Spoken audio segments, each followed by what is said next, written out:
Bonjour, bienvenue à la deuxième jour des formations AFCAE, deuxième jour, troisième module. J'espère que vous avez pu suivre hier tous les deux sessions très intéressantes qui sont en replay sur le site de l'AFCAE et sur notre chaîne YouTube de Box Office. Et aujourd'hui, donc, nous nous retrouvons pour parler de la recommandation art et essai des films. Donc, nous sommes entourés de Laurence Gachet, qui est membre du collège de recommandation. Bonjour Laurence. Emmanuel Baron, également membre du collège. Bonjour. Je vais vous mettre en... Renaud Laville, délégué général de l'AFCAE. Et Anne Ouvrard, également. Bonjour. Bonjour à l'AFCAE. Donc, le programme du jour... la recommandation, qu'est-ce que c'est? L'historique, quels sont les critères, la déontologie, l'objectivité, la procédure. Voilà, on va tout savoir sur la recommandation. Donc, je vous laisse la parole. Et toujours pour rappel, le chat à droite. Pour les questions, c'est le deuxième onglet. Vous pouvez voter aussi pour la question si vous... Donc, de reposer, de voter pour cette question. Et on essaiera de répondre au fur et à mesure. Et il y aura une session de questions-réponses aussi à la fin. Voilà. Merci beaucoup, Marion. Bonjour à toutes et à tous. Donc, effectivement, on va organiser cette session avec un petit point historique qu'on va faire avec Emmanuel. Donc, Emmanuel Baron, qui est membre du collège, comme l'a dit Marion, qui est aussi exploitant et programmateur d'une entente de l'entente Géo, pour ceux qui ne le sauraient pas, et qui est administrateur et membre du bureau de l'AFCAE et qui a été pendant 5 années responsable du groupe Action Promotion sur les soutiens. Voilà, Emmanuel, tu commences, juste après l'historique, on verra la réforme de 2017 parce qu'elle est importante et qu'elle opère un vrai changement dans la philosophie de la recommandation, avec néanmoins des grands principes qui demeurent. Et ensuite, on ira de manière très pratique sur la procédure. Et enfin, on fera une petite discussion. On donnera la parole aux 2 membres présents du collège qui nous diront leur pratique dans l'exercice du vote sur la recommandation. Et on a l'avantage d'avoir 2 membres qui ont été membres dans l'ancien système avant 2017 et dans le nouveau système. Donc, ils auront une vie, ils pourront faire des comparaisons. Et c'est aussi ça qui est intéressant. Emmanuel, je te laisse commencer, si tu veux bien. Merci Renaud, j'ouvre le feu. Bonjour à toutes et tous. Alors, pour préparer cette session, on a fait quelques recherches. En fait,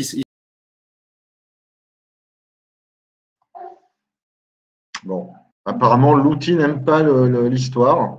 Je vais prendre le relais le temps que Emmanuel se reconnecte.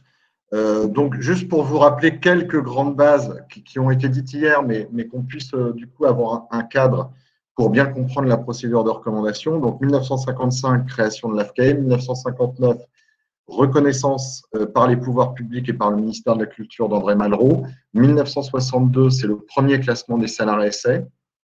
Voilà, avec donc des films recommandés. 2002, une grande réforme de l'ARSA, 2017, nouvelle réforme de l'ARSA, classement et procédure de recommandation, et nous sommes donc en 2001. Donc, juste pour bien comprendre, aujourd'hui, c'est l'AFCAE qui gère la procédure de recommandation par délégation qui lui est donnée par le CNC, puisque c'est une mission de service public et d'intérêt général qui permet derrière de partager une enveloppe qui est aujourd'hui à 18,5 millions d'euros, puisque, comme on l'a dit hier à de nombreuses reprises, la recommandation est vraiment la base pour déterminer le classement de base des salles RSA. D'une part, pour savoir si elles peuvent être classées RSA, si elles atteignent le seuil, le pourcentage de séances dédiées à des films recommandés RSA, et ensuite, pour calculer la subvention de base. Voilà. Donc, en fait, depuis 1987, puisqu'en fait, c'est une convention qui a été signée entre l'AFCAE et le CNC en décembre 86 et qui a commencé au début de l'année 1987, c'est donc l'AFCAE qui gère la procédure. Voilà. Donc, on est les garants de la procédure. Ce n'est pas l'AFCAE qui recommande les films, attention, parfois la confusion est faite, c'est l'AFCAE qui gère une procédure avec un collège de personnalités qui va voter sur tous les films qui sortent ou qui ressortent en France. On s'est intéressé avec Emmanuel justement parce qu'on s'est interrogé un peu de savoir comment ça se passait auparavant. C'est assez intéressant. Malheureusement, on n'a pas d'éléments parfaitement fiables. C'est-à-dire qu'avant 87, on se rend compte qu'il n'y avait pas de mécanisme très, très cadré. En fait, il y avait une liste de films qui était établie pour apprécier le classement des salles à essai. Et cette liste était faite de manière assez informelle. On pense par concertation. Effectivement, il y avait un jeu entre le CNC et l'AFCAE. Il y avait une liste qui était établie. Cette liste était notamment publiée dans ce qu'on appelait à l'époque, dans les années 60-70, le bulletin de l'AFCAE. Il y avait la liste de tous les films. Et le CNC reprenait cette liste qui permettait en fait de regarder le classement de toutes les salles. Et donc, les choses ont été véritablement plus cadrées à partir de 1987, puisqu'à partir de cette date-là, il y a vraiment une convention en bonne et due forme qui est passée entre le CNC et l'AFCAE, avec un cahier des charges à respecter, la mise en place d'un collège de recommandation à l'époque d'une centaine de personnalités,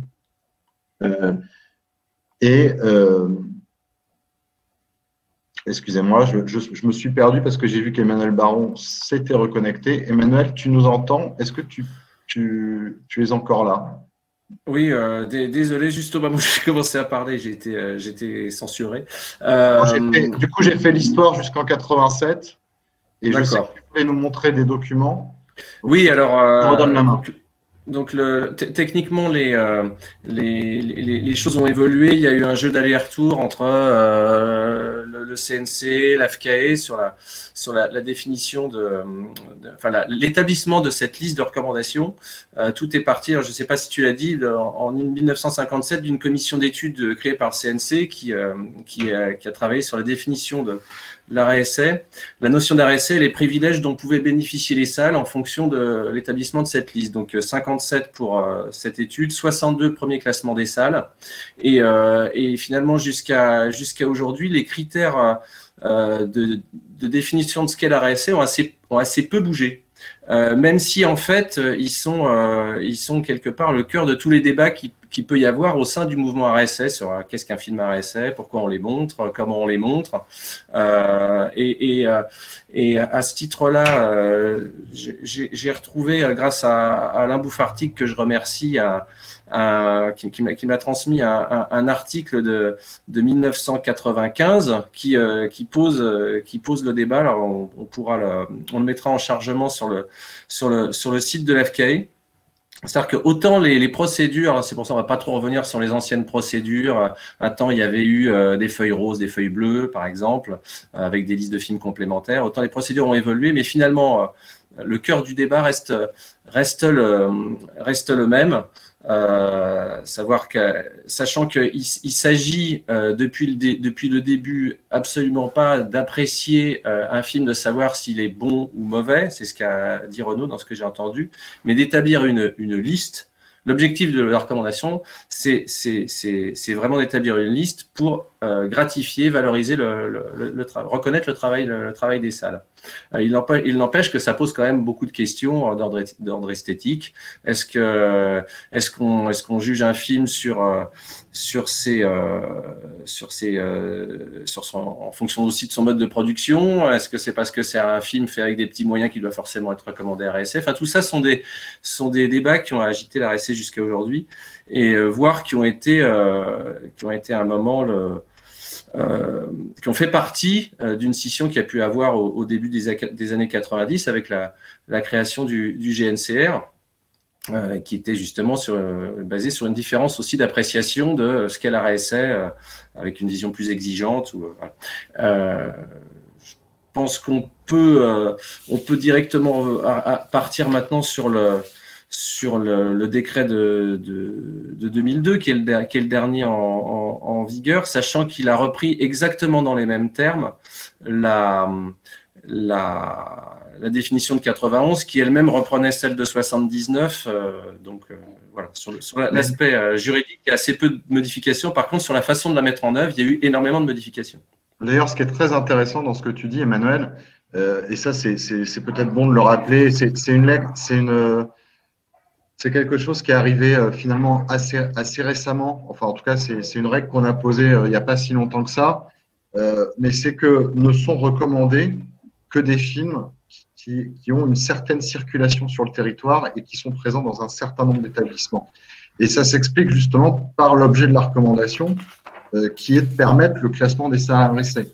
Donc, et là, c'est vrai qu'il y a un débat, parce que certaines personnes pourront dire « Oui, mais des films expérimentaux, des tout petits films, est-ce que justement la découverte, c'est pas le rôle de l'art à essai ?» Si, certainement, c'est le rôle de l'art à essai, et c'est très bien que des salles soient pionnières et fassent découvrir des œuvres qui sont des œuvres rares, peu vues, etc. N'empêche que quand on parle vraiment du classement des salles à essai et de la subvention, c'est quand même un dispositif qui concerne beaucoup de salles, et c'est un dispositif qui va permettre de considérer l'éligibilité après le niveau d'art et essai qui est fait. Voilà. Et c'est pas parce qu'un film ne compte pas pour le classement qu'il ne relève pas du travail des salles à essai et du travail d'expérimentation que peuvent faire les salles. Je pense que ça, c'est quelque chose de très important à dire, parce que parfois, on a des messages ou des appels ou des débats avec des distributeurs qui peuvent dire « Bah oui, mais regardez, mon film, c'est un tout petit film autoproduit, on est vraiment dans la recherche, dans la création, etc. » Bah oui, certes. Et évidemment que c'est le travail des salles à essai de faire découvrir ce type d'œuvre, mais pour autant, on est sur un dispositif qui aujourd'hui concerne 1200 salles et qui permet de juger les salles les unes par rapport aux autres, avec un barème, enfin en tout cas avec une liste de films qui est la même pour tous, donc tout le monde est jugé sur la même base, et voilà, ça je pense que c'est quelque chose de très important à dire. Donc cela étant, Emmanuel, tu voulais, les critères, on va les voir dans la présentation ensuite. Donc, oui, donc moi je pense qu'on peut partir directement sur le dans l'historique. Donc il y a le décret de 91, suite 2002 qui instaure le classement par établissement et non plus par salle, tout en conservant exactement la même définition et le même fonctionnement avec un collège de 100 membres. Et puis la dernière modification, et c'est celle que tu vas développer dans le cadre de la réforme, c'est suite aux assises de 2016, le passage à la recommandation a priori et la modification de certains process de recommandation des films. La recommandation a priori étant demandé clairement par le CNC pour pouvoir mettre en œuvre cet accord qui instaurait à la fois les engagements de diffusion. Donc, de pouvoir faire en sorte qu'il soit connu avant leur sortie, le fait qu'un film soit à essai, pour pouvoir appliquer certaines règles, notamment de diffusion de ces films sur l'ensemble du territoire avec des quotas réservés aux villes de moins de 50 000 habitants. D'accord. Alors, passons sur Marion. Si on peut avoir le document, on va déjà donner quelques chiffres récents avant d'entamer la procédure. Voilà. Donc, l'art et essai, la recommandation. Alors, on peut passer, juste pour vous donner quelques éléments statistiques et économiques. Évidemment, on est resté sur les données de 2019. Puisque c'était la dernière année pleine avant la pandémie. Donc, selon nos estimations, donc il y a eu 71 millions d'entrées pour les salles à essai, c'est quand même bien de le rappeler. Ça montre quand même ce que représente le réseau des salles à essai en France, et qui est quand même assez énorme. Ça veut dire qu'on n'est pas seulement des acteurs culturels, tous ensemble, mais on est bien aussi des acteurs économiques importants. Il y a eu un peu plus de 50 millions d'entrées pour les films recommandés. Et ça, c'était juste pour rappel, on peut le passer. Il y a effectivement 1249 établissements qui sont passés. On l'a déjà dit en long, en large et en travers hier. Donc, si on passe sur la slide suivante, En 2019, je tiens à souligner que 2019 est une année absolument exceptionnelle à bien des égards. Et aussi, il y a eu 470 films inédits recommandés, ce qui est un chiffre qui n'avait absolument jamais été atteint. Et c'est énormément lié à la nouvelle procédure qu'on verra par la suite. Et je pense que évidemment, les chiffres vont baisser dans les années qui viennent parce que ça va se réguler. On était sur une nouvelle procédure. Je pense que les membres du collège, il y avait des nouveaux repères à prendre et surtout, les membres du collège pouvaient voir beaucoup plus de films qu'avant grâce à la plateforme et donc voter sur beaucoup plus de films. C'est aussi la conséquence de ça. Donc, comme je vous l'ai dit, l'ensemble des films recommandés ont réalisé environ 51 millions d'entrées, soit 44% de la fréquentation globale.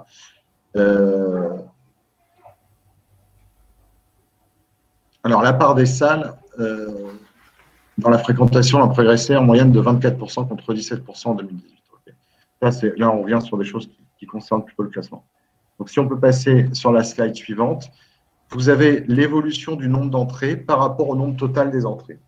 Donc, du nombre d'entrées sur les films arrêt essai. Il y a marqué entrée arrêt essai, ça ne veut pas dire grand-chose, c'est bien les entrées sur les films arrêt essai. Donc, vous voyez l'évolution. Globalement, vous pouvez retenir qu'en moyenne, on se retrouve, les entrées sur les films arrêt essai, c'est une entrée sur 5. C'est entre une entrée sur 5 et une entrée sur 4.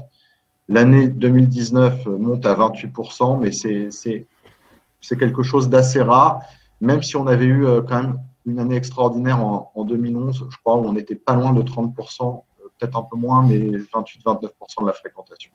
Mais globalement, on voit que le marché des films arrêt essai, c'est entre une entrée sur 4 et une entrée sur 5.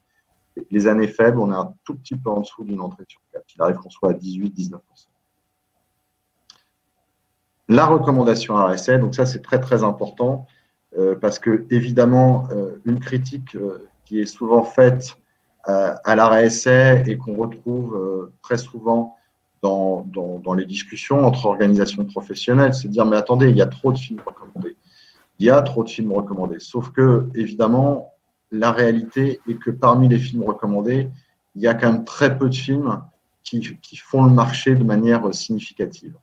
C'est-à-dire qu'effectivement, on trouve, alors il arrive, et là on voit bien que c'est le cas en 2019, qui est un film à plus de 3 millions d'entrées, mais d'une manière générale, il y a une petite dizaine de films qui font au-dessus du million d'entrées.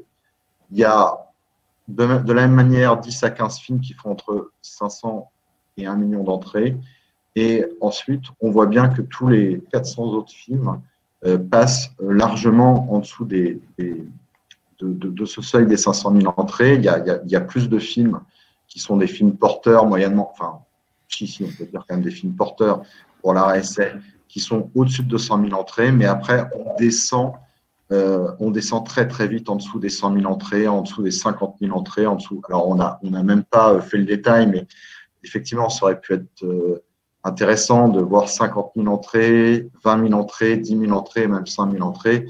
Vous voyez ainsi qu'en 2018, parmi les films recommandés, 435 de mémoire, il y a 320 qui faisaient moins de 50 000 entrées. Et en 2019, 337 films sur les 470 qui faisaient moins de 50 000 entrées. Voilà. Je vois dans la question la demande d'avoir le PowerPoint. On le mettra en ligne sur le site de l'AFCAE, évidemment. Juste, malheureusement, il y a une ou deux petites coquilles dans ce PowerPoint, donc on le corrigera et ensuite on le mettra en ligne voilà, sur notre site. Donc, toujours là, vous voyez l'évolution du nombre de films arrêt essai inédits qu'on a déjà évoqué, donc je passe vite sur ce point. La part de marché arrêt essai dans la fréquentation totale, c'est ce que je vous expliquais entre une entrée sur 4 à une entrée sur 5. Et on passe, maintenant qu'on a ces éléments en tête, on peut vraiment s'attaquer à la réforme de la procédure de recommandation des films. Donc, juste rappeler les objectifs de cette procédure. Il y avait une volonté de moderniser et simplifier le dispositif pour le CNC Et il y avait aussi une volonté du CNC de contribuer à améliorer l'image de l'art essai, à la fois par la réforme du classement qu'on a vu hier et évidemment par ce process, par une modification de la procédure de recommandation. Alors juste ça c'est pour redonner quelques points de repère, parce qu'évidemment ces points de repère concernaient à la fois la réforme du classement et la réforme de la recommandation. Donc tout ça est issu de la mission de réflexion qui avait été confiée à Patrick Rhode en octobre 2015, avec le rapport qu'il a présenté qui concernait essentiellement le classement à l'Assemblée générale du 10 mai 2016, la concertation professionnelle qui s'en est suivie et la réforme de 2017 qui a été adoptée en avril par le CNC en conseil d'administration du CNC. Voilà. Donc, la procédure et fonctionnement avant la réforme. Juste pour qu'on ait quelques repères, de 87 à 2017, la procédure qui avait été mise en œuvre et qui avait été aménagée notamment lors de la réforme de 2002, c'était un collège de recommandation qui était composé de 100 personnalités représentant toutes les branches du secteur cinématographique, donc des auteurs, des réalisateurs, des producteurs, des distributeurs, des critiques de cinéma, des personnalités, j'ai sans doute oublié des catégories, des exploitants évidemment, des distributeurs. Donc, toute la profession était représentée et l'idée était effectivement qu'avec 100 personnes, il y avait toujours un nombre, sauf exception, il y avait toujours un nombre suffisant de personnes pouvant voter sur tous les films. Alors, la particularité, c'est qu'effectivement, le collège se prononçait à la sortie des films. C'est-à-dire qu'on ne connaissait la recommandation qu'a posteriori, c'est-à-dire dans les 4 à 6 semaines qui suivaient la sortie du film en salle. Ça veut dire qu'effectivement, et c'était pour beaucoup de programmateurs ou d'exploitants art essai une grande fierté de dire « moi, je suis à 100% d'art essai alors que j'ai programmé à l'aveugle », mais on ne connaissait la recommandation que dans les 4 à 6 semaines qui suivaient. Voilà. Donc, comme je vous l'ai dit, c'était déjà géré depuis 1987 par une convention conclue entre le CNC et l'AFCAE.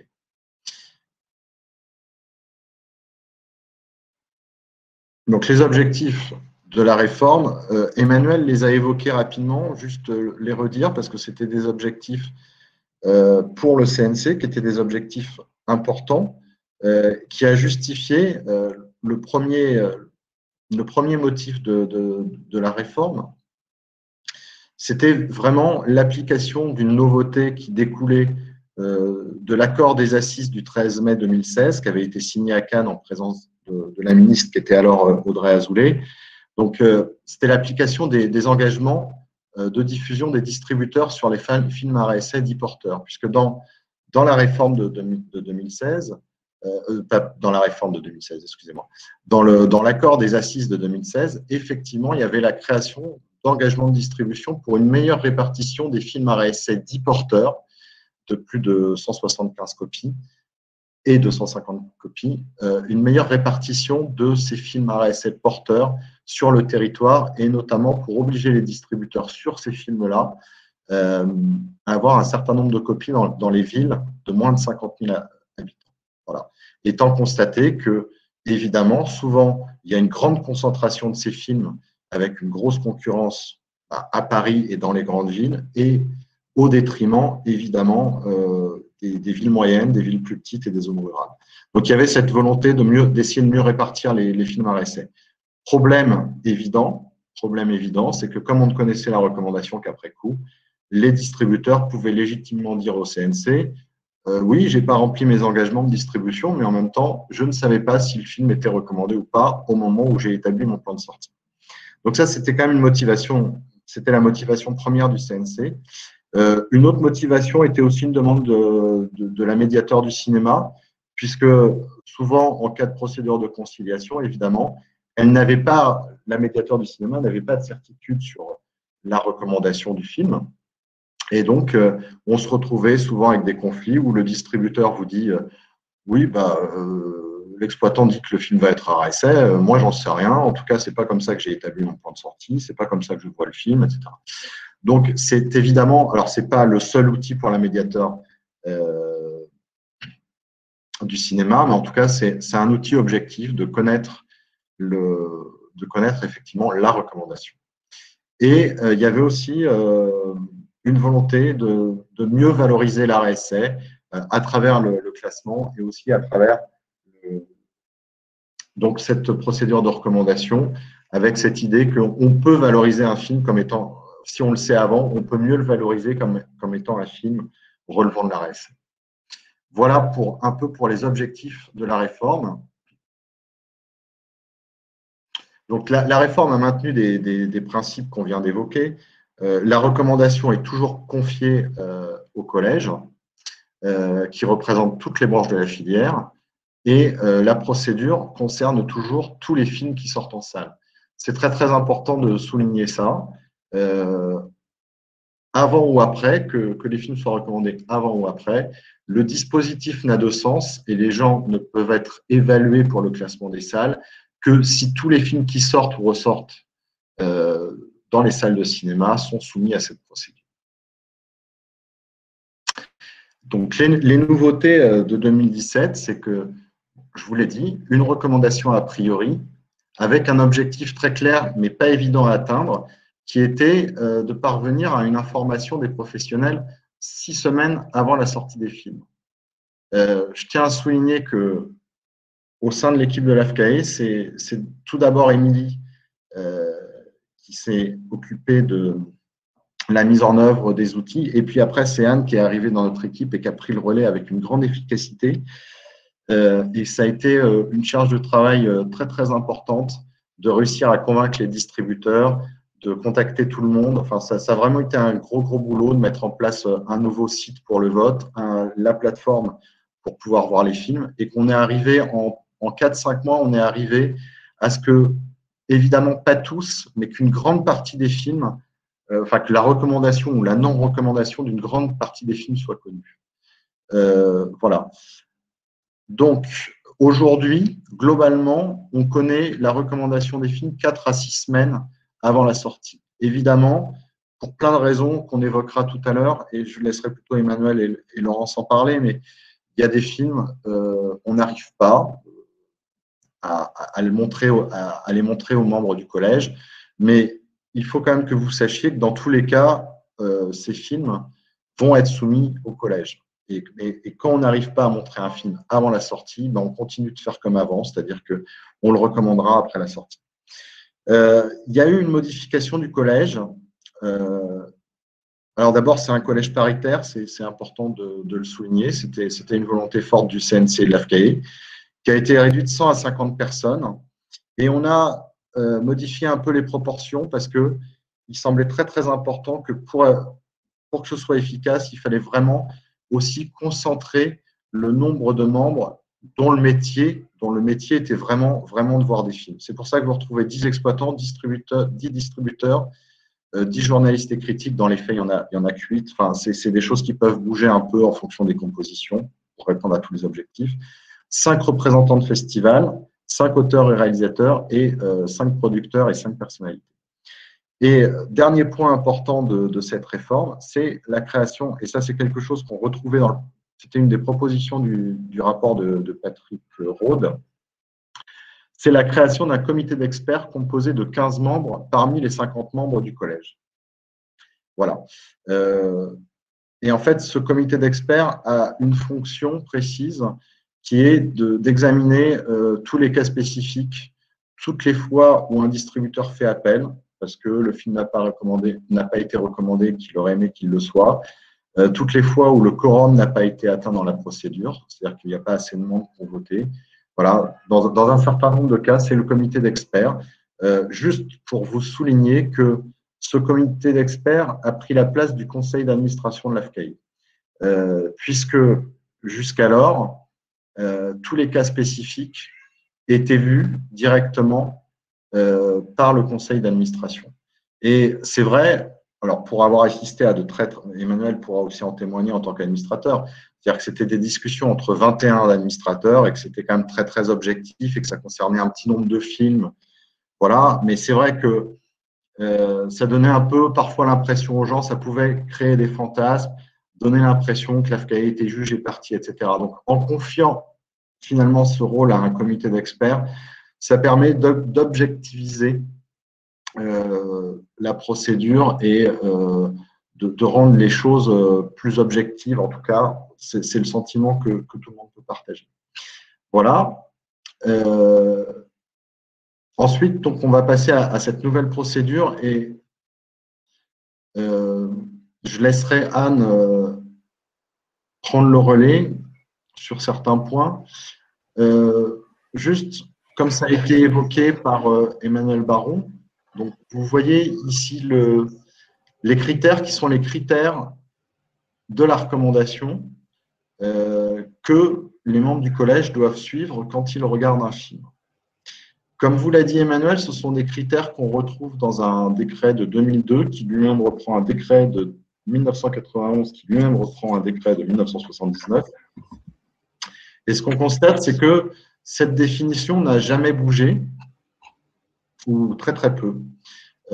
Aujourd'hui, elle pose quand même une question, c'est que depuis qu'on a changé en passant à une recommandation a priori, certains des critères doivent être aménagés et ne peuvent plus être utilisés. Donc, évidemment, à l'AFCAE, on travaille avec le CNC pour adapter dans les mois qui viennent cette définition, puisque certains des critères sont devenus désuets.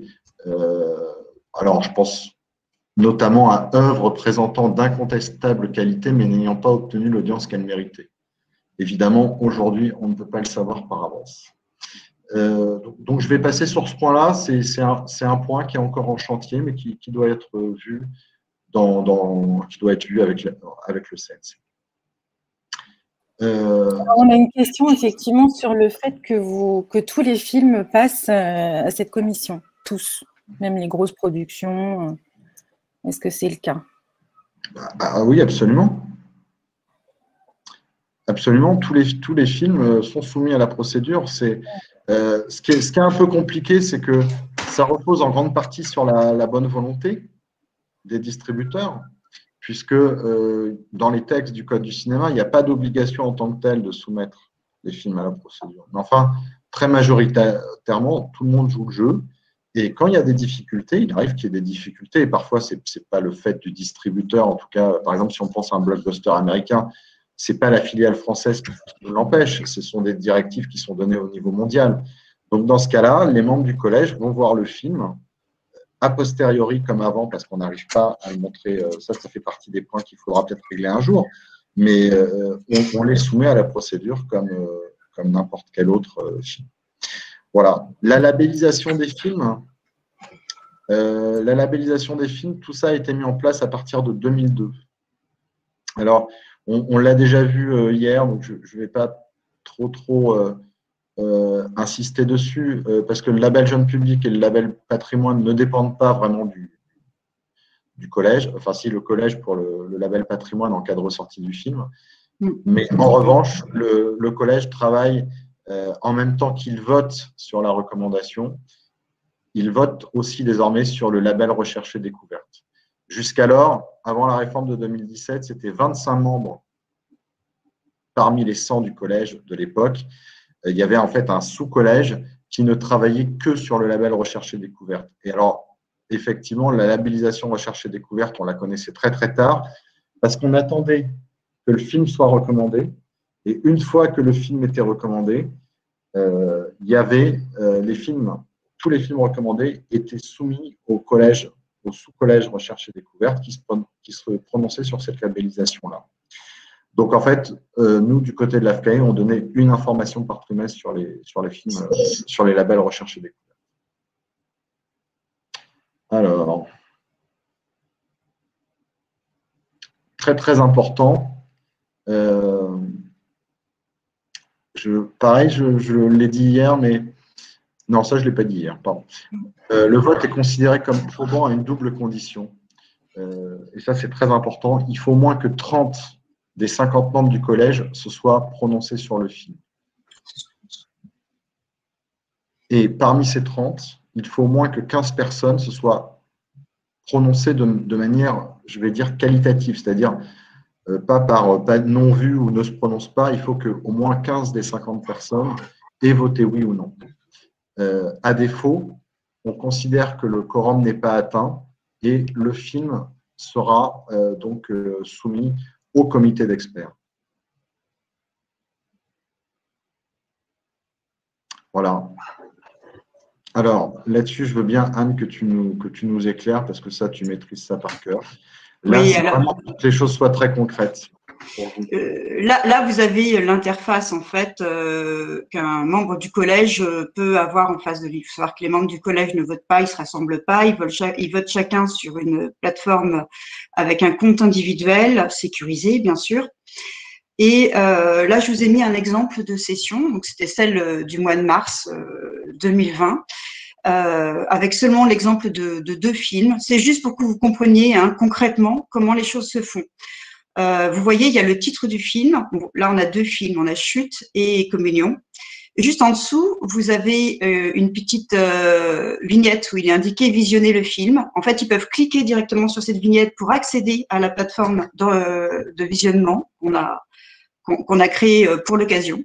On en reparlera. Et à côté, vous avez donc le vote oui, non, non vu et ne se prononce pas.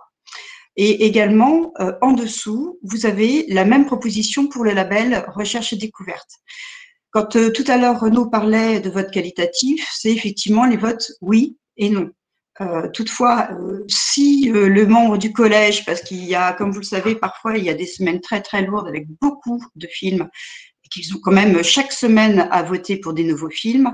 Si il n'a pas vu le film, il peut préciser non vu ou ne se prononce pas si, ayant vu le film, ne voit pas trop quoi en dire. Voilà, ne veut pas trancher. Si le vote est un oui, alors le membre du collège peut voter pour le label recherche et découverte ou non.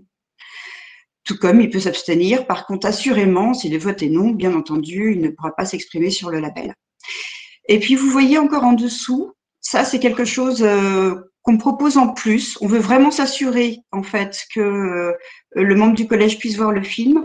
Donc, on a également une partie sur laquelle on peut préciser où sont les séances presse, ou bien, ici, par exemple, le lien. Je ne l'ai pas mis en copie, j'ai caché, mais on proposait à la fois de voir le film sur la plateforme et en lien au cas où, pour une raison X et Y, il y avait un problème technique.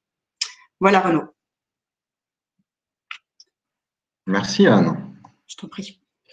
Ça nous permet de passer sur les outils de recommandation. Tu viens un peu de le dire, mais juste rappeler qu'avec la réforme, pour pouvoir passer à une recommandation avant la sortie en salle, puisque dans le système ancien, c'était aussi un blocage technique. On recommandait les films après coup parce qu'il n'y avait pas moyen de permettre à 100 personnes de voir tous le film avant, sauf par les projections de presse. Mais alors, dans ce cas-là, le collège de recommandation n'aurait été composé que de Parisiens.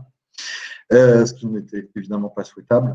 Donc, les outils mis en place, c'est la plateforme de visionnement AFCAE, qu'on verra ensuite, un accès privilégié aux projections de presse pour les membres du collège avec le bon vouloir des distributeurs, qu'il faut remercier pour cela, l'envoi de liens de visionnement, pour des raisons X ou Y, le film ne peut pas ou que le distributeur ne veut pas le mettre sur la plateforme, et même parfois, en tout cas pour les membres exploitants, des DCP directement envoyés aux membres du collège. Voilà. Et juste, donc, parler d'un grand principe qu'on aurait dû évoquer avant, c'est une erreur de notre part, mais qu'effectivement, avec la réforme, et ça, c'était une volonté de simplifier aussi les choses, parce qu'il faut se rendre compte que Emmanuel et Laurence nous le diront, mais que franchement, être membre du collège, c'est une fonction bénévole très, très lourde. Il faut voir un très, très, très grand nombre de films. Donc, pour faciliter les choses, on a proposé, AFCAE CNC, une recommandation automatique des films présentés dans les grands festivals de cinéma, donc dans les plus grands festivals.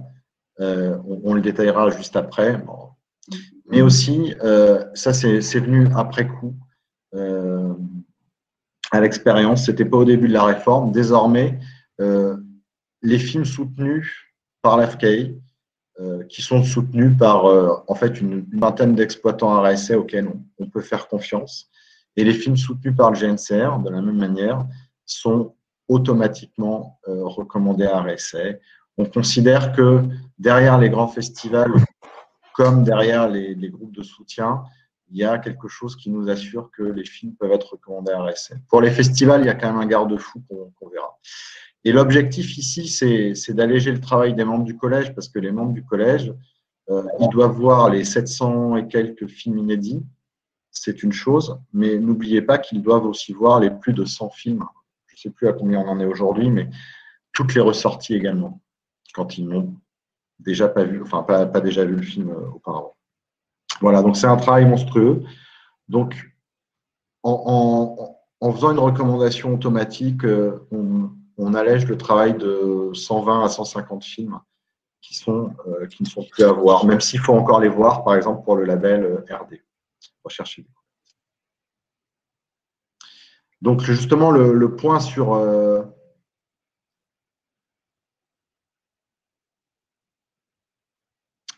les festivals, et puis je répondrai à la question de Boris Thomas.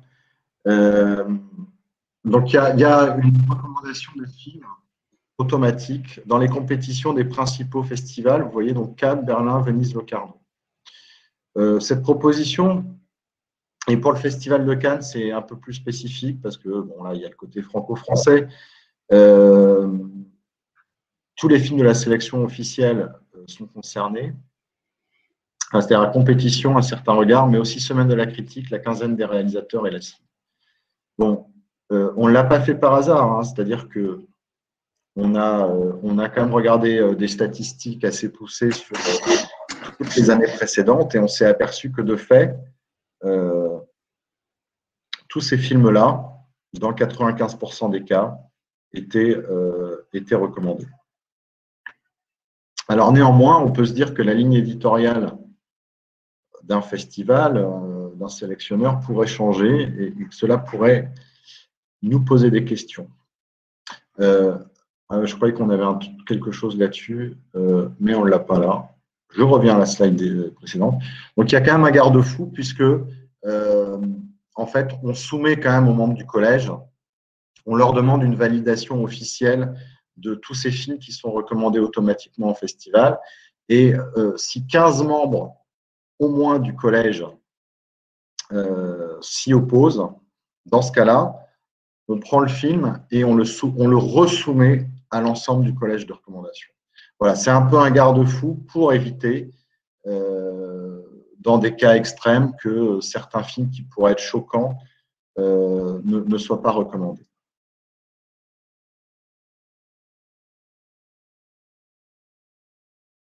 Et alors, pour répondre à la question de Joker, alors les films d'ouverture et clôture ne sont pas concernés si ils ne sont pas en compétition. Il arrive qu'ils soient mis dans la compétition et dans ce cas-là, ils sont concernés. C'est arrivé certaines années. Juste pour Joker, dire que sans rentrer dans une polémique de tout temps, il y a eu des films prêtant à discussion pour plein de raisons, parce que, par exemple, effectivement, c'est un film financé par Hollywood, financé par une major, mais derrière, néanmoins, il y a un thème, il y a un auteur, etc. Et donc, il y a toujours eu des polémiques, mais je ne suis pas certain que la recommandation automatique change tellement les choses, parce que même quand c'était le vote de 100 personnes hier, quand c'est le vote aujourd'hui de 50 personnes, il y a toujours, chaque année, 2-3 films un peu à la marge, qui pour des raisons diverses et variées, peuvent, enfin pour certains, devraient être recommandés, pour d'autres, ne le devraient pas. Et il y a des arguments dans les deux sens, et de toute façon, on sait que ce sont pas, enfin, ça concerne 2-3 films sur 400 films recommandés, et même dans le système actuel, quand c'est pas de la recommandation automatique, mais que c'est soumis à un collège, on se retrouve, on parle de Joker là, mais on se retrouve avec ce type de film. Parfois, certains de ces films sont recommandés et ça prête à discussion.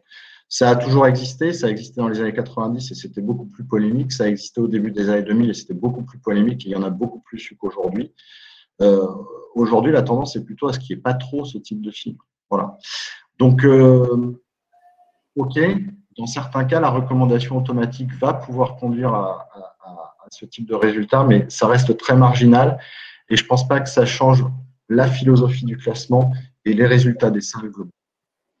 Et Renaud nous pose la question aussi des festivals concernés, par exemple, le Festival d'Annecy, en fait-il partie? Non, non, ce sont les plus grands festivals européens qui sont concernés, qui étaient cités juste avant. Mais il y a des questions, si on veut encore alléger,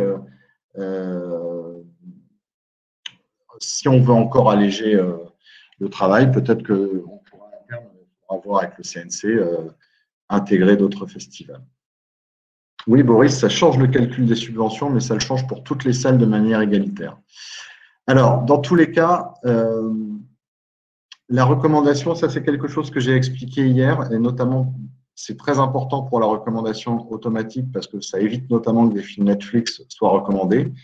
On est bien d'accord que la recommandation étant un moyen qui a pour but de permettre le classement des salles, la recommandation n'a de sens que si le film a obtenu un visa d'exploitation cinématographique délivré par le CNC. Voilà. Et c'est ce que j'ai expliqué tout à l'heure quand on parlait de l'histoire. Le film doit faire l'objet en sortie nationale d'une exposition dans au moins 3 établissements. Voilà. Si cette condition d'exposition minimale n'est pas remplie, le film n'est pas recommandé. À charge ensuite, parce qu'il faut être juste, à charge ensuite pour le distributeur de pouvoir faire appel devant le comité d'experts, en démontrant notamment que certes, le film n'était que sur 3 écrans en sortie nationale, mais qu'il a circulé sur le territoire et qu'il a circulé dans un grand nombre de salles. Encore une fois, il faut toujours se rappeler que l'objectif de la recommandation, c'est permettre le classement des salles. Donc, il faut s'appuyer sur des films qui circulent un peu sur le territoire. Ce qui n'enlève pas du tout le travail des salles RSS sur, comme on l'a dit tout à l'heure, des films expérimentaux, etc., puisque ça fait évidemment aussi partie de leur mission, mais ça n'est pas décompté au titre de la diffusion, au titre du calcul de leur subvention. Ça peut être, en revanche, pris en compte dans les animations, évidemment, et dans la bonification du classement. Donc, le comité d'experts qui remplace le conseil d'administration dans l'ancien système, juste pour vous dire, donc ce comité se réunit une fois par mois. Il traite plusieurs choses. Il traite les appels formés par un distributeur qui conteste la non-recommandation d'un film. Voilà, donc tout appel se fait par un courrier qui nous a adressé, parfois un mail, sur les films pour lesquels le quorum n'a pas été atteint. Soit on n'a pas 30 votants, soit on n'a pas au moins 15 membres ayant voté oui ou non. Sur les films dits en ballotage, c'est-à-dire autrefois, c'était les films qui avaient 2-3 voix d'écart quand nous étions à 100 membres. Aujourd'hui, lorsqu'il n'y a qu'une seule voix d'écart, pour être bien certain de la recommandation ou de la non-recommandation, on les fait valider par le comité d'experts. Voilà. Et on a exactement la même procédure pour le label recherche et découverte, sauf que les appels ne sont pas autorisés sur recherche et découverte. Sur ces statistiques, Anne, je veux bien te laisser la main, puisque c'est toi qui les as faites et que tu les connais par cœur. Donc là, c'est juste pour vous montrer un peu que on constate quand même que la nouvelle procédure a vraiment apporté une amélioration dans le caractère qualitatif du travail des membres du collège. Anne, vas-y. Bon, bah, tu as tout dit, en fait. On s'est rendu compte quand, en fait, on se posait la question de comment allait réagir le nouveau collège, comment il allait, s'il allait être. Le projet était quand même qu'il soit plus intéressé, plus motivé. Là, on s'est rendu compte très vite, effectivement, qu'il répondait très favorablement. Enfin, comme il a accès plus au film, on se rend compte que le collège de recommandation vote plus qualitativement, c'est-à-dire par oui ou par non. Alors, il y a un pendant qui sera à voir sur les prochaines années, dont on n'a pas pu trop voir la progression là en 2020 et en 2021 pour les raisons que vous connaissez. C'est savoir si, mais s'ils votent plus ou moins, par contre, globalement. Il y avait une légère baisse en 2019 qui s'explique par la cadence. Encore une fois, ils votent toutes les semaines et par le très grand nombre de films qui sont présentés. Là aussi, on en a parlé, on est entre 700 et 800 films par an. C'est bien pour ça, d'ailleurs, qu'on a essayé de faire des recommandations quasi automatiques. Donc, au niveau des chiffres, ça veut dire que, comme vous pouvez le lire, on a 55% des membres du collège en 2019 qui votaient oui, non, contre moins de 54% en 2018. Et on a une petite baisse, par contre, en quantitatif, on est passé de 75 à 73,66. Voilà. Tu veux compléter, Renaud ? Non, non, c'est très bien ce que tu nous as dit. C'est très bien. Oui. Si tu veux, je poursuis sur la communication, mais comme tu veux. Eh ben, vas-y. À condition que tu n'oublies pas de dire, on ne l'a pas mis, que le CNC, parallèlement, communique aussi sur les films recommandés. Oui, bien sûr. Alors, j'allais le préciser, de toute façon, on ne communique pas les informations tant qu'on est en lien avec le CNC. C'est-à-dire qu'une fois que la personne qui est chargée de la mission de recommandation a clôturé les votes, elle les présente ensuite au CNC pour vérifier déjà les visas quand ils ont été délivrés. Et ensuite, on vous communique les informations sur 3 points principaux en ce qui nous concerne. Donc, il y a d'abord la newsletter que vous recevez tous, où, comme vous l'avez remarqué régulièrement, les visas ne sont pas encore indiqués. Donc là, on met NC pour non communiquer. Encore une fois, tant qu'on n'a pas le visa du film, le film n'est pas recommandé. Donc là, il est à recommander dans le principe, mais il faudra que le visa valide cette recommandation. Pareil pour les sorties sur 3 copies, hein, j'y reviens. Ensuite, il y a ce qu'on appelle la page recommandation en cours. Alors, j'avoue que cette page-là reste quand même à un instantané, c'est-à-dire qu'à l'issue de chaque semaine, on communique sur cette page-là, qui est dans la page des films recommandés, les films qui, là, au moment où on vous l'écrit, sont déjà recommandés dans la procédure. Et pour terminer, une fois que tout est validé et qu'on a le visa du film, eh bien, on met le film sur le moteur de recherche. On reprécise également, lorsqu'il y a eu des appels, on peut les rajouter bien entendu, ainsi que le label Recherche et Découverte qui est rajouté au fur et à mesure sur le site de l'AFCAE à la page Les films recommandés. Anne, je réponds en direct à Jérémy Potier-Grobman qui nous pose une question sur le fait de conditionner le plan de sortie valorisant les salles à essai. En tout cas, le soutien des distributeurs, de le conditionner en partie au fait de bien servir les salles à essai. Juste pour rappeler que c'est quelque chose qui a existé, puisque au début des années 2010, dans l'aide sélective à la distribution, il y avait un bonus qui justement valorisait les plans de sortie sur Paris, étant constaté que parfois les salles à essai, et notamment les salles à essai indépendantes, avaient des difficultés à avoir accès aux films, et notamment aux films à essai porteurs. Il y avait une enveloppe d'1 million d'euros sur l'aide sélective à la distribution qui avait été mise en place et qui était effectivement. Alors le problème, c'est que cette aide a disparu 2014, je crois, 2015 peut-être. Le CNC ayant considéré que finalement, elle avait peu d'effets positifs et qu'elle avait aussi des effets de seuil, puisque en fait, ça concernait les films sur 4 copies, 8 copies, etc. Donc, ça incitait parfois les distributeurs pour y arriver à placer plus de copies pour pouvoir aussi être dans les salles à essai.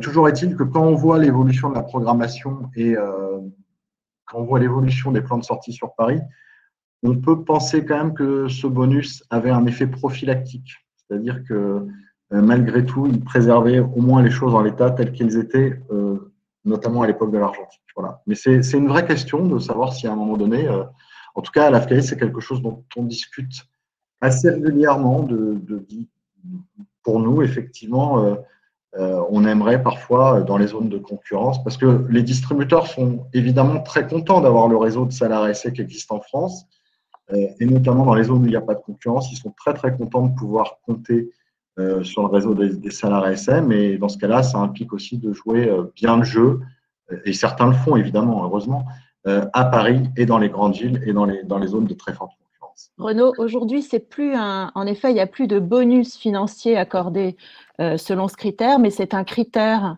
qui existe toujours dans l'attribution d'aides sélectives, mais c'est plus un critère qualitatif d'appréciation du travail des distributeurs en direction des salles RSA. Mais ça reste un critère important. Oui, c'est un critère d'appréciation générale. Absolument. Oui, absolument. Oui, je n'ai pas été clair. Merci, Laurence, de le préciser.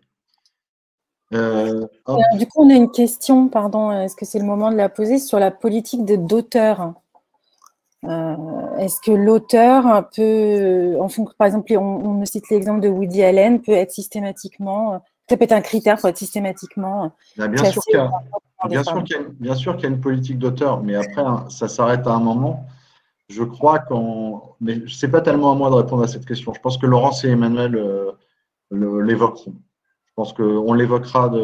On va aller assez vite sur la fin, justement, pour leur laisser le temps de parler. Donc, passons à la plateforme des visionnements de films. Donc, c'est quelque chose de tout à fait nouveau. C'est un gros travail et là-dessus, il faut remercier vraiment très, très fortement. On avait évidemment fait un appel de marché, entre guillemets, et on a retenu Sinando pour plein de raisons, mais il faut saluer le travail qu'a fait Sinando, parce qu'il y avait un outil qui était déjà dédié au marché de films, mais il fallait quand même adapter cet outil pour un travail régulier. Voilà, donc on a mis en place cette plateforme et le conseil d'administration de l'AFCAE tenait absolument, quitte à mettre en place une plateforme pour les membres du collège, que cette plateforme puisse bénéficier à tous les adhérents de l'AFCAE, toutes les fois où les distributeurs sont d'accord pour mettre le film à disposition des salles RSA. Et je pense vraiment que c'est un très, très grand progrès là-dessus,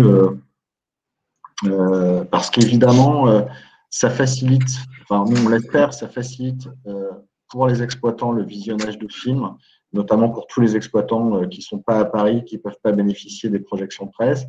Et ça aide aussi plein de distributeurs à faire découvrir leurs films. Alors évidemment qu'ils pouvaient envoyer des liens, etc. Mais là, ils savent aujourd'hui que quand ils mettent en place un film sur la plateforme, ils peuvent atteindre 800 exploitants d'un coup. Voilà. Juste évidemment dire que tout le dispositif est sécurisé. On a limité les visionnements par compte, 2,8 fois. 2,8 fois tout simplement pour qu'en fait, l'équipe d'un cinéma, parfois, quand on fait un acte de programmation, on a envie d'avoir l'avis d'un collègue. Donc l'idée, c'est que chaque salle adhérente peut voir le film 2 fois, mais pas plus. Voilà. Les films bénéficient d'un système de protection watermark qui mentionne le nom de l'utilisateur. Et évidemment, on attribue un seul code à un établissement adhérent et on demande à chacun de signer une clause de confidentialité. Juste pour dire que ce service est gratuit pour tout le monde, les distributeurs comme les adhérents. Pour autant, évidemment, ce service a un coût absolument important, mais on l'a vraiment vu comme comme un service public pour aider à la fois, évidemment, d'abord nos adhérents, mais aussi les distributeurs à faire découvrir les films. Et on y tient, et ça explique aussi, à partir du moment où il y a un marché et qu'il y a des acteurs économiques qui offrent des services spécifiques aux distributeurs sur leurs bandes annonces, sur le fait, c'est aussi la raison pour laquelle il y a des choses qu'on refuse aux distributeurs. C'est-à-dire que, évidemment, on ne leur donnera jamais les statistiques exactes. On peut leur dire combien il y a eu de visionnement, mais on ne dira jamais qui a vu quoi, quand, comment, etc. Voilà, c'est évidemment pour protéger les exploitants. Et si les distributeurs veulent avoir des informations plus précises, il faut vraiment qu'ils passent par un acteur économique dont c'est le métier. Voilà, parce que nous, on est vraiment sur la gratuité, sur un service public. On n'est pas là pour faire de la concurrence à d'autres opérateurs économiques qui n'obtiennent pas forcément le soutien qu'on a du CNC pour faire ça. Je pense que c'est important de le dire. Je te laisse, Anne, Ok. nous dire la plateforme en quelques chiffres, parce que c'est aussi beaucoup le résultat du travail de l'équipe de l'AFCAE et du travail que tu as mené. Alors, les chiffres, en fait, ils évoquent le succès de cette plateforme. On a 830 adhérents inscrits en 2021. Ça représente autant, si ce n'est plus, d'établissements. Alors évidemment, toujours, hein, comme 2020 a été ce qu'il a été, on aura des chiffres un peu biaisés, mais on a, dès 2018, on a 316 films qui ont été mis sur la plateforme. On ne s'attendait pas à attendre dès le début. Ça a été très vite de ce point de vue-là, une réussite et une offre.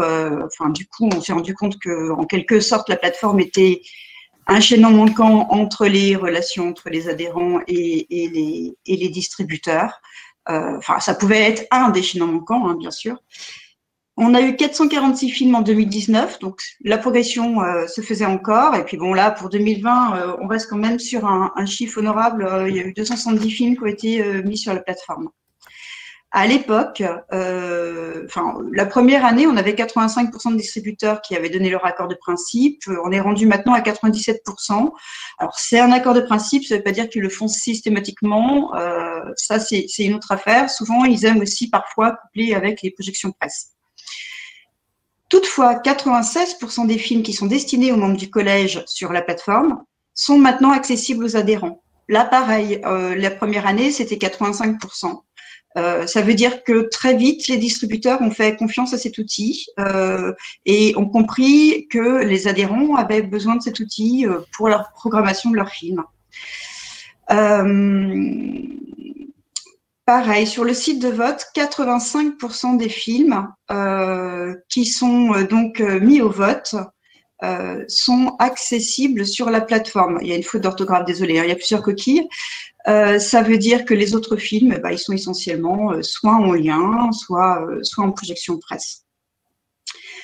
On est rendu, là pour février, au 28 février, on avait 67 477 visionnements déjà depuis l'ouverture en février 2018. Et pour la petite anecdote, c'est amusant de vous le montrer, on avait un pic de 3242 visionnements en mars 2020, forcément, puisque tout ce qu'on en était, on n'avait plus grand-chose à faire. Juste pour vous montrer l'appareil, comment peut se passer les visionnements sur la plateforme. Là, on a un exemple type de 2019. Là aussi, c'est pour l'anecdote. On constate curieusement que c'est en mai et en juin, enfin surtout en mai, qu'il y a le moins de films et le moins de visionnements. Bon, vous l'aurez compris, on est en plein Cannes et tout le monde est occupé à autre chose. À l'inverse, en septembre, tout le monde recommence à voir les films et ce jusqu'au mois d'avril à peu près. Je poursuis. Alors, Anne, oui. Au mois de décembre, peut-être. Pardon? Ah oui, décembre à avril de l'année suivante. Ok. Ouais, c'est ça. Je crois que tu restais sur l'année civile. Non. Juste une question pour les distributeurs donc il y en a très peu apparemment qui ne souhaitent pas mettre leur film sur la plateforme. Quel est le frein pour ces distributeurs? Ou pourquoi ils décident pas de mettre le film? Il y a plusieurs raisons, mais la principale, c'est que ce sont des distributeurs qui sont attachés à montrer les films en salle. Et ça, libre à eux, bien entendu. Bien sûr. Merci. Maintenant, je vais vous montrer un petit peu, mais vite fait, l'ergonomie de la plateforme. On ne va pas s'y étendre. Là, vous avez la page principale de la plateforme. Donc, comme vous le voyez, il faut un login, il faut un mot de passe. Pour pouvoir accéder à la plateforme, il faut être adhérent à l'AFCAE, enfin exploitant d'abord, adhérent à l'AFCAE et faire une demande via un formulaire que vous pouvez retrouver d'ailleurs sur le site à la page adhérente de l'AFCAE. Vous avez un certain nombre de fonctionnalités sur cette plateforme et notamment le choix de pouvoir trier les films par genre, par semaine, par mois, par distributeur. Autant vous dire que c'est un réel outil de programmation.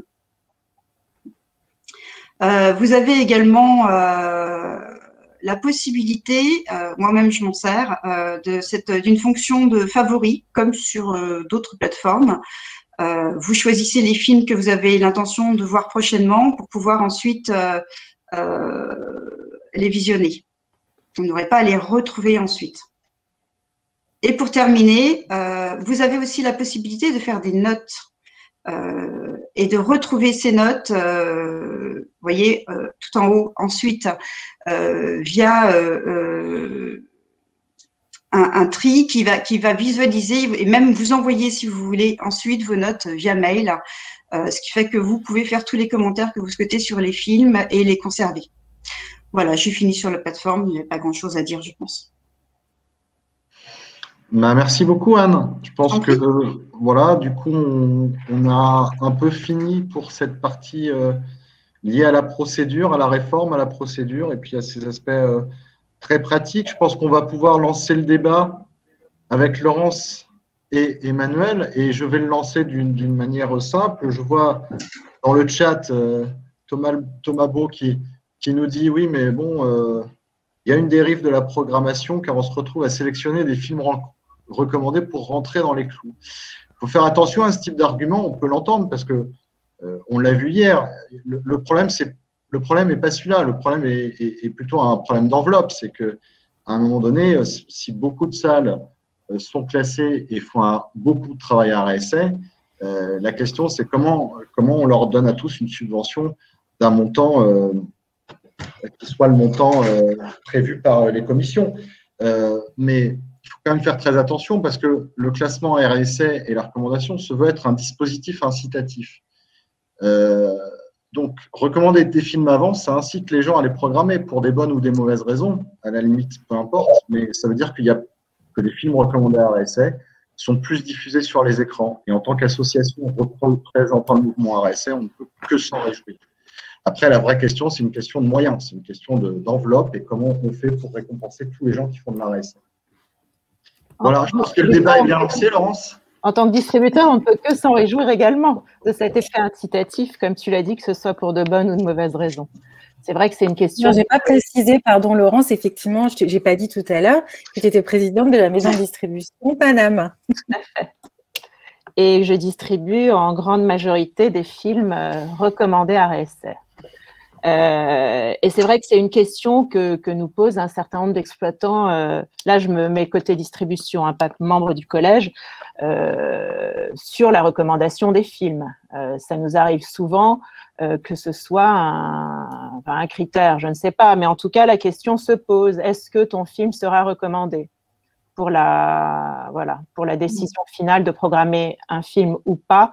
Je pense que quand il y a un peu des tensions, notamment avec un grand volume de films, ça peut être parfois un critère déterminant de choix entre deux films qui peuvent avoir peut-être un potentiel commercial équivalent et que ça peut être une manière de trancher. Voilà. Donc, en effet, ça a un rôle incitatif, je pense. En tant que programmateur, je confirme ce que tu dis, Laurence. C'est-à-dire qu'entre deux films également aimables, on va plus naturellement aller sur celui qui est recommandé. Voilà, c'est certain.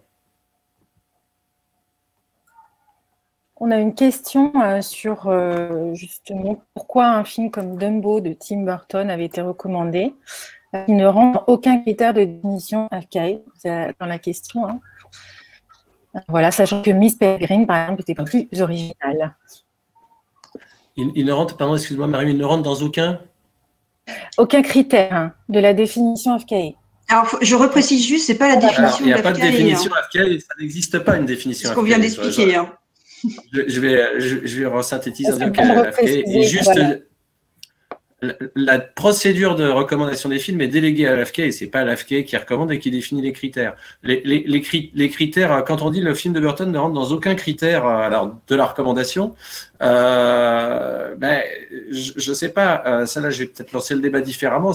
En tant que membre du collège, sur quoi est-ce qu'on s'appuie? Sur la première chose, c'est le décret de 91 renouvelé en 2002.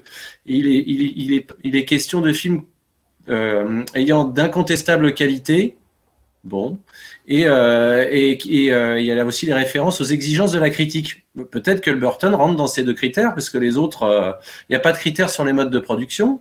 Est-ce que parce que c'est un film hollywoodien, ça le disqualifie? C'est je ne vois pas pourquoi. Parce qu'inversement, pourquoi est-ce qu'un film produit avec des tout petits moyens et totalement raté devrait être recommandé d'office? C'est-à-dire que les critères, pourquoi je dis ça? Les critères sont assez subjectifs en fait. C'est-à-dire qu'on va en parler avec Laurence, je pense qu'on est amené à chacun à se définir des critères propres, subjectifs, et qui sont évidemment déterminés par l'endroit où on se place. Donc, moi, en tant que programmateur exploitant, Laurence en tant que distributeur. Et la force du système, c'est que nos points de vue subjectifs vont se cumuler et arriver à une décision qui est objective. Enfin, le pari, c'est que l'addition des subjectivités permette de rendre un jugement sur le fait que le film soit recommandé ou pas, qui lui, la plupart du temps, est assez peu critiquable. Alors, il y a des films comme le film de Burton où ça va se jouer à peu, parce qu'effectivement, il y a autant d'arguments pour que d'arguments contre, finalement, et on peut développer des arguments totalement contraires, chacun depuis notre point de vue. Mais le film de Burton n'est pas disqualifié totalement par des critères existants. On ne peut pas dire ça. Je ne sais pas, Laurence? Oui, je suis d'accord sur le principe. Après, je pense que ce vote a dû être assez serré, oui, certainement, parce qu'en effet, dans les critères qui sont pas forcément subjectifs, comme tu disais, il y a aussi l'objectif premier de la recommandation qui est de gratifier un certain type de travail des salles. Or, on peut se demander pourquoi gratifier des salles qui passeraient des films qui sont très commerciaux, voilà, et qui d'office apportent une gratification financière immédiate à ceux qui les programment. Mais en effet, c'est un débat. Donc demain, on peut reposer la question d'auteur, donc effectivement qui rejoint aussi celle-ci. Donc est-ce qu'il y a une critique d'auteur dans les discussions? J'ai vu dans les discussions, il y avait des débats là dans le chat, j'ai vu passer autour de Joker, par exemple. Ça peut, c'est un film où on va plus, enfin, peut-être encore plus se poser la question. Mais, voilà. Mais cela dit, personne ne s'était exprimé quand on a sollicité le collège de recommandation pour voir si toutefois il s'opposait. On n'a effectivement pas eu un quorum qui s'est opposé à Joker. Et vraiment pas de façon virulente non plus, hein, clairement. Après, sur une année entière, des films comme Dumbo ou Joker, il y en a quoi, 5, 10? Ouais, même pas. Hein. Même pas. C'est très, très marginal. Ouais. Alors, on nous demande après, un auteur, Marion, tu demandais qu'est-ce qui définit un auteur? C'est des thématiques, des obsessions, et un même auteur peut avoir des modes de production très différents au cours de sa carrière. Donc je pense que la question, c'était vraiment, est-ce que, voilà, systématiquement, en fait, j'exagère un petit peu, mais est-ce que, par exemple, systématiquement, Woody Allen va être recommandé? Non. C'est un peu politique d'auteur. Je ne sais pas s'il a déjà des films non recommandés. Il n'en a pas encore eu. Ouais, je ne suis pas sûre qu'il en ait eu. Hein. Je suis pas sûre qu'il en ait eu, mais après, on a tous notre vision, nos goûts, notre vision subjective des auteurs auxquels on est attaché, qu'on va vouloir suivre ou pas sur l'évolution de leur carrière aussi. Ça rentre évidemment dans notre subjectivité propre. Je pense à chaque membre du collège. Et alors, à la fois, en effet, comme on dit tout à l'heure, en fonction de qui on est. C'est vrai que quand on est distributeur ou quand on est critique ou quand on est metteur en scène, on n'a pas forcément les mêmes critères et les mêmes goûts, évidemment, mais après les mêmes critères subjectifs. Évidemment, ça va influer sur la manière dont on va juger ces films quand on parle d'auteurs qui sont comme ça, qui peuvent faire des films tout d'un coup très, très grand public avec une très large diffusion. Et après, pour relativiser quand même ça aussi, très grand public, c'est aussi une question de point de vue, parce qu'il y a une très grande variété de la typologie des salles. C'est-à-dire qu'un Woody Allen, effectivement, à Paris, intramuros, c'est finalement, c'est presque une comédie populaire.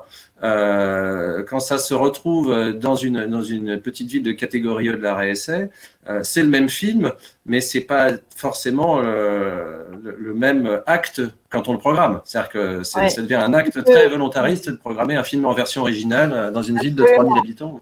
Absolument, parce qu'il faut bien dire que quand les films RSS sont programmés en VF, ils ne rentrent pas dans le calcul de la subvention. Ça dépend des catégories. Même en E, hein. Un film VF, c'est pas compté dans le… Renaud, tu confirmes, t'as pas le son. Si tu nous écoutais un peu. Alors, je suis surveillé de très près par le président de l'AFCA, qui est pas très loin de moi et qui écoute avec attention tout ce que vous dites. La VF. Comment? On se posait la question de la VF. Un film recommandé à RSA diffusé en VF ne donne pas lieu à une subvention, n'est pas compté, même en catégorie E. Si. Ah mince. On l'a dit hier, j'ai peur de vous dire une bêtise, mais normalement c'est catégorie A et B où seule la version originale est comptabilisée. Cela dit, juste pour rappel quand même, en commission RSA, on a dans le dossier RSA, le CNC nous sort la programmation intégrale de toutes les salles. Et donc, en tant que membre de la commission RSA, on peut tout à fait regarder la programmation, les films RSA qui sont programmés, si c'est des films porteurs, si c'est des films plus pointus. Et on a aussi la visibilité sur les résultats par séance et évidemment la version qui est diffusée. C'est quand même donc. Oui, il y a une appréciation. Il y a une appréciation qui est faite. Alors évidemment, il y a énormément de dossiers à faire, donc on ne le fait pas sur tous les dossiers, mais quand il y a des questions qui se posent sur le travail d'une salle, on le fait.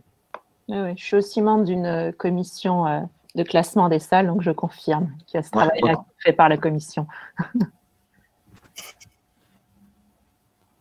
Et là, on pose la question aussi, parce qu'on parlait de la subjectivité, est-ce que cela peut entraîner une sous-représentation de certains films de genre? Alors sur la subjectivité, répétez ce que j'ai dit peut-être hier alors. Quand même, ce qui fait que ça, non hier, ce qui fait quand même que le collège marche, c'est qu'il y a une part de subjectivité. Ce qui est quand même très intéressant dans tout ça, c'est que c'est un travail collectif. C'est-à-dire qu'il y a 30 personnes au moins, enfin il y a 50 personnes, mais le quorum n'est atteint que si 30 personnes ont vu le film et se sont prononcées, quitte d'ailleurs à ne pas se prononcer parce qu'ils sont embêtés. Et en fait, c'est les points de vue, à la fois les points de vue personnels, mais aussi professionnels. C'est le fait qu'il y a un exploitant qui ne va pas voir les choses de la même manière qu'un distributeur, qui ne va pas voir les choses de la même manière qu'un auteur, qu'un producteur, qu'un directeur de festival.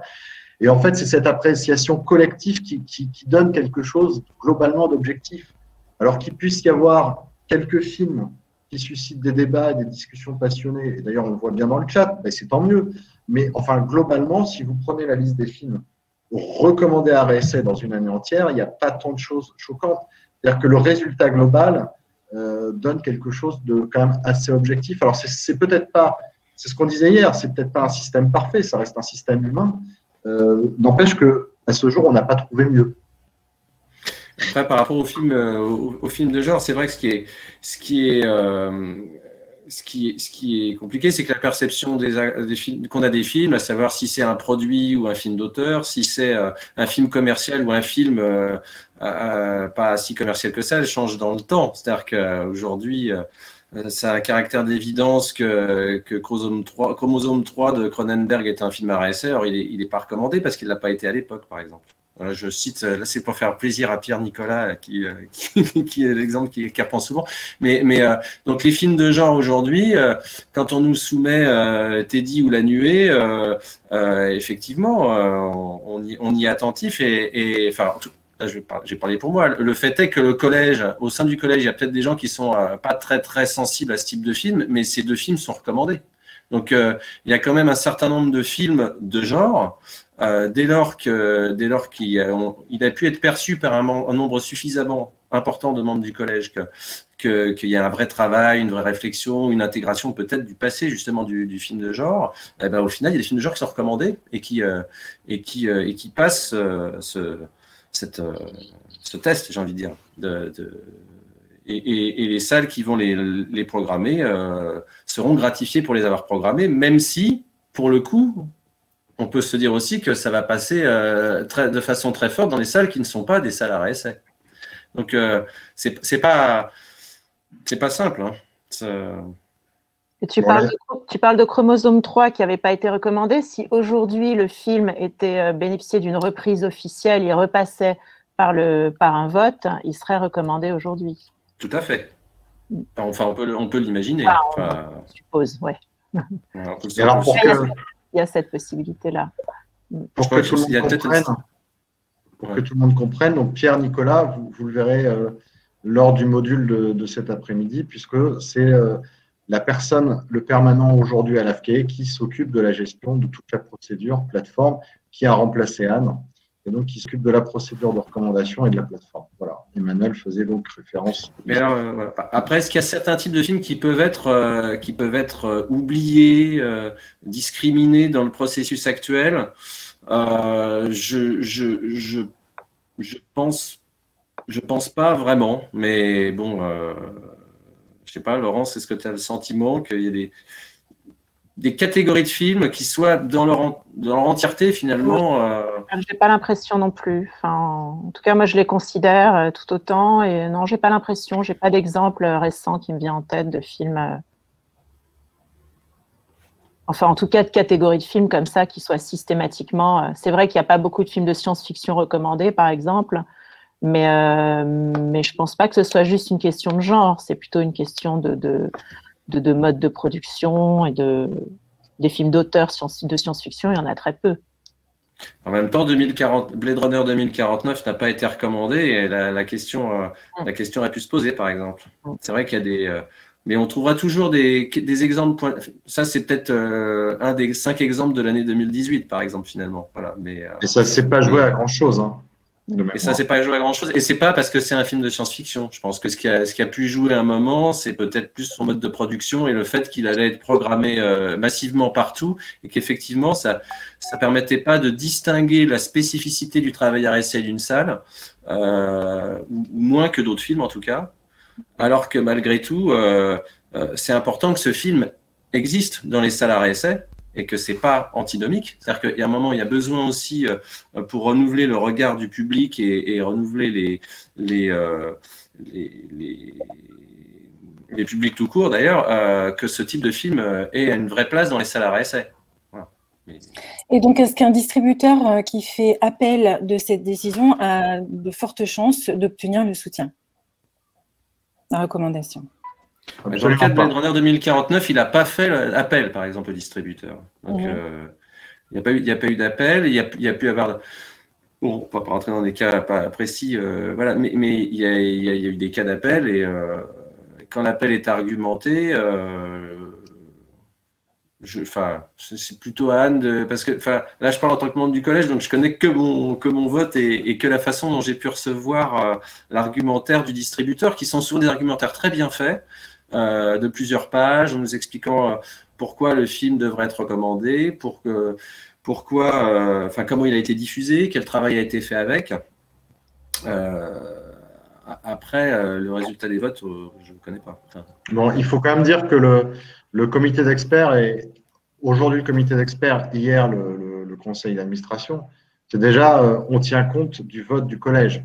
C'est-à-dire que déjà, s'il y a un énorme écart, un distributeur fait appel, mais qu'il se trouve qu'il y a un énorme écart lors du vote du collège, c'est compliqué pour 15 personnes, alors que 30, 40, 50 personnes ont pu se prononcer. C'est compliqué pour 15 personnes d'invalider, et hier pour le conseil d'administration, d'invalider la décision. Donc déjà, on tient compte de ça. Après, au-delà de vraiment la qualité cinématographique, on tient sans doute aussi compte de la façon dont le film est positionné, et comme je l'ai dit tout à l'heure, de sa circulation sur le territoire. Voilà, c'est aussi des éléments importants que peuvent prendre en compte les membres du comité d'experts. Voilà. Alors, on a une question aussi à la fois sur le patrimoine et le jeune public. Donc, sur le patrimoine, beaucoup de films patrimoine n'ont pas le label parce qu'ils n'ont pas été recommandés à réessayer à leur première sortie. Oui, alors là-dessus, on peut apporter une précision peut-être sur ce qui a été dit hier. Juste, dans les films labellisés, sont également automatiquement labellisés patrimoine à répertoire les films qui passent à l'aide sélective du CNC, à l'aide sélective patrimoine. Il y a les films qui ont été recommandés à l'époque de leur sortie, voilà, depuis un certain nombre d'années. Il y a les films ressortis où le collège se prononce nouveau au moment de la ressortie, et il y a aussi les films qui font l'objet d'une aide sélective du CNC. Et donc, sur le jeune public aussi, les décisions du collège sont parfois sujets à questionnement. C'est un autre sur les films. Ouais. Ben, c'est un avis. Est-ce que vous avez, oui, est-ce qu'il y a eu justement peut-être des sujets c'est un autre collège. Nous, dans le collège de recommandation, on ne vote pas pour les films jeunes publics. Si, ils ont sortie nationale. Oui, mais enfin, on ne donne pas de label jeune public. On les recommande, voilà. Sur les sorties nationales, on les recommande ou pas. Et alors, moi, j'avais une question quand même à vous poser à Laurence et à Emmanuel. C'est par rapport à l'ancien système, vous pensez aujourd'hui voter pour plus de films qu'auparavant ou pas? Bah oui, parce grâce à la plateforme, on a quand même la possibilité d'en voir plus, évidemment. Donc, d'accord, sans vous déplacer. Et tu penses, toi, Laurence, que, je ne sais pas, en pourcentage, tu vois combien de films en plus par rapport à… En pourcentage… Non, mais en pourcentage ou en valeur absolue, enfin, comme tu veux, mais tu penses que ça améliore ton travail en tant que membre du collège à quelle hauteur? Écoute, je ne sais pas, je dirais que j'en vois peut-être au moins une centaine de plus par an, on va dire. D'accord. À la louche. Donc, ce qui est vraiment pas négligeable. Sachant que j'en vois déjà aussi, enfin, j'en voyais beaucoup dans les festivals, à l'époque où on allait encore dans les festivals physiquement. Cela dit, on en voit encore beaucoup en ligne dans les festivals en ligne.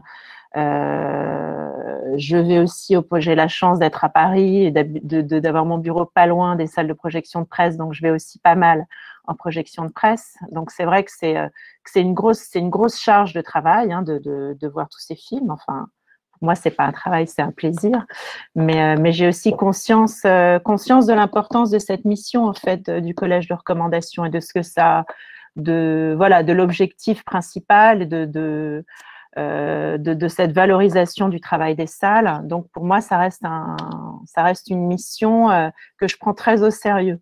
D'accord. Et ça, c'est peut-être un point important à dire, c'est-à-dire qu'effectivement, alors, nous, à l'AFCAE, ça fait partie de notre cahier des charges avec le CNC, c'est-à-dire qu'une fois par an, il y a une réunion physique du collège de recommandation, ce qu'on appelle la réunion annuelle du collège de recommandation, où on invite tous les membres du collège de recommandation et il y a à chaque fois un débat et on essaie de faire beaucoup de pédagogie pour que les membres du collège, alors c'est évident pour Laurence parce qu'elle est distributrice salle et qu'elle est membre en plus de commission de classement, donc elle comprend bien quel est l'objectif.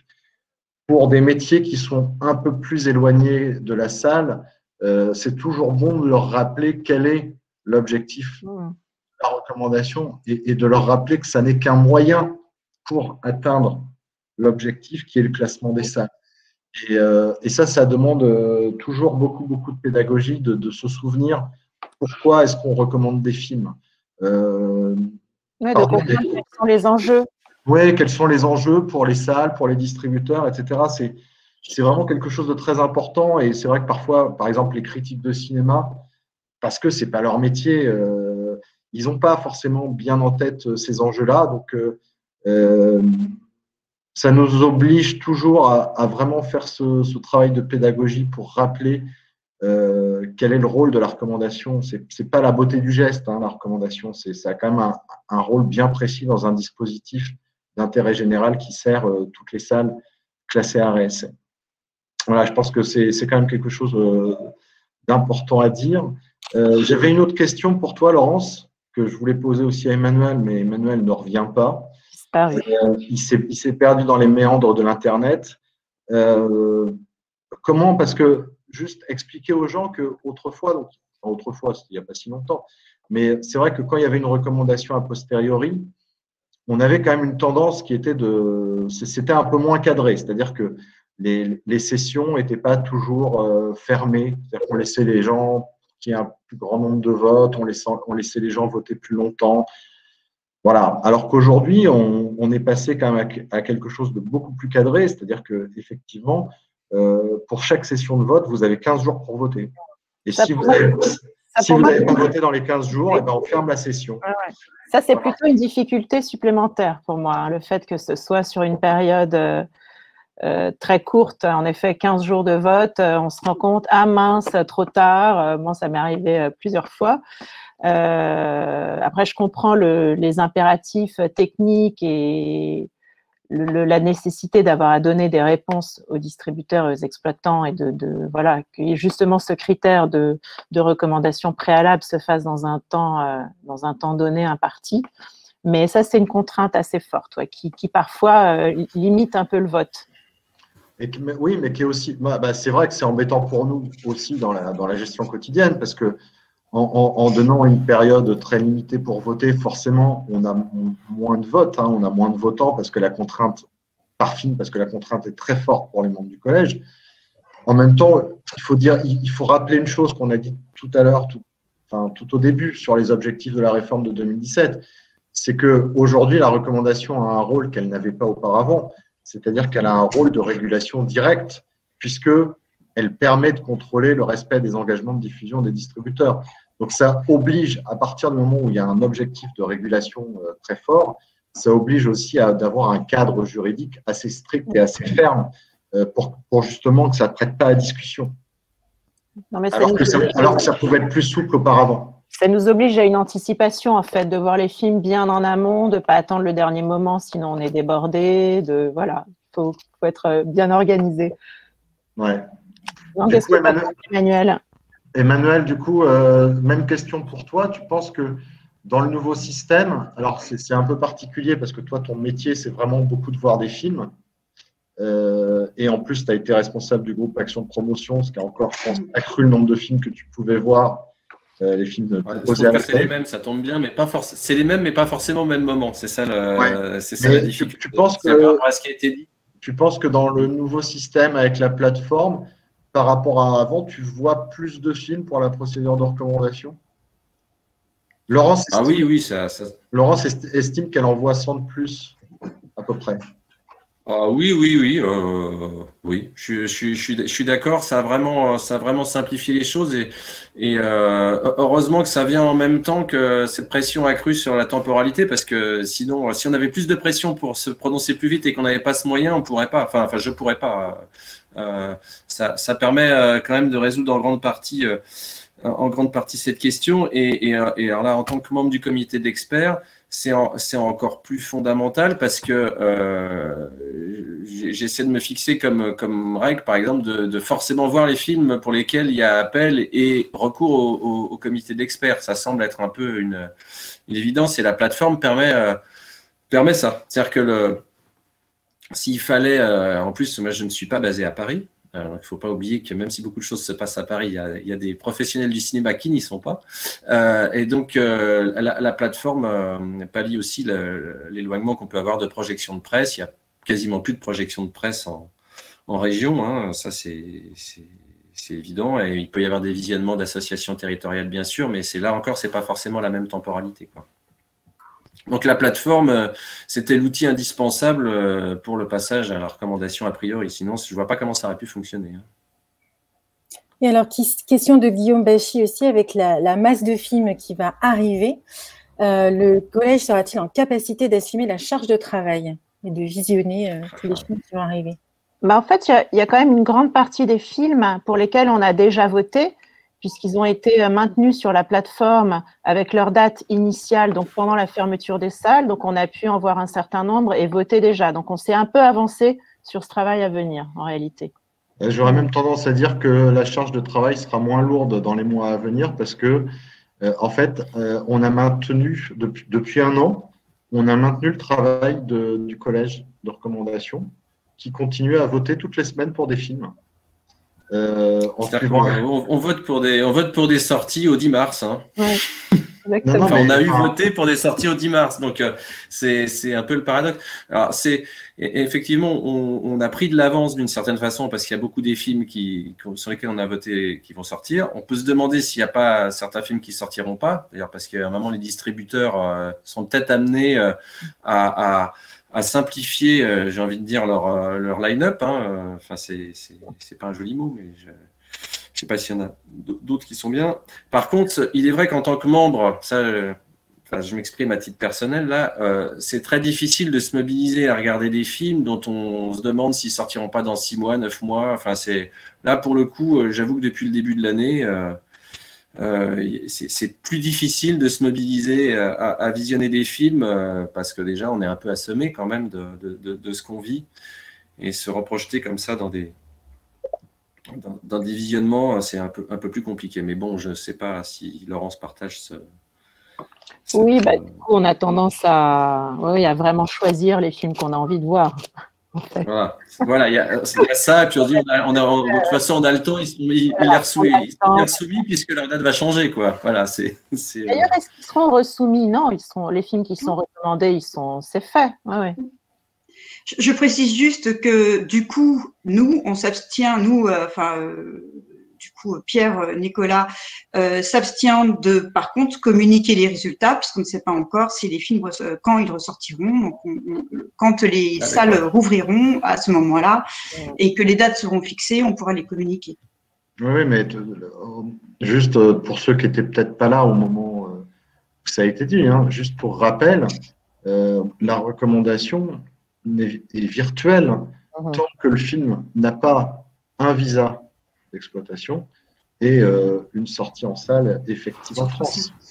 Donc, ce qui vaut pour la recommandation automatique des festivals, hein, on parlait des possibles films Netflix, etc., ça vaut également là maintenant. C'est-à-dire que le collège de recommandation continue de travailler, d'être mobilisé. C'est plus ou moins difficile, comme l'a expliqué Emmanuel Baron, personnellement, enfin psychologiquement pour certains, et on le comprend tout à fait. Mais évidemment, les films qui sont recommandés, ils ne le sont que virtuellement. Ils ne seront officiellement recommandés que quand ils seront repris par le CNC et qu'on aura vérifié qu'il y a un visa d'exploitation cinématographique et qu'ils font bien l'objet d'une sortie salle en France, sur 3 copies par ailleurs. Voilà. Ça peut être un sujet de déception pour le collège qui avait voté, vous avez débattu, et qu'un film ne sorte pas en salle. Est-ce que, pardon, tu demandes si on serait... Ça peut être un gros sujet de déception pour sur lequel vous avez discuté, sur lequel vous avez donné la recommandation et qui finalement ne sort pas en salle. Est-ce que ça vous est arrivé, puis ça va vous arriver de plus en plus? De mémoire, le dernier en date de mémoire, c'est Sing Sing Club. Sing Sing Club, on a eu à s'exprimer dessus sur la recommandation et Pyramide, finalement, a décidé de ne pas le sortir en salle. Mais au moment où on se parle, je n'ai pas d'autres exemples à citer. Je rappelle juste, Marion, qu'il n'y a pas de débat, en fait. Ils votent chacun de leur côté. Et oui. On échange assez peu entre nous. Alors, est-ce que c'est une bonne ou une mauvaise chose? Je pense que c'est peut-être pas plus mal qu'on ne s'influence pas. Après, je ne sais pas sur Paris comment ça se passe. Peut-être que vous êtes plus en proximité.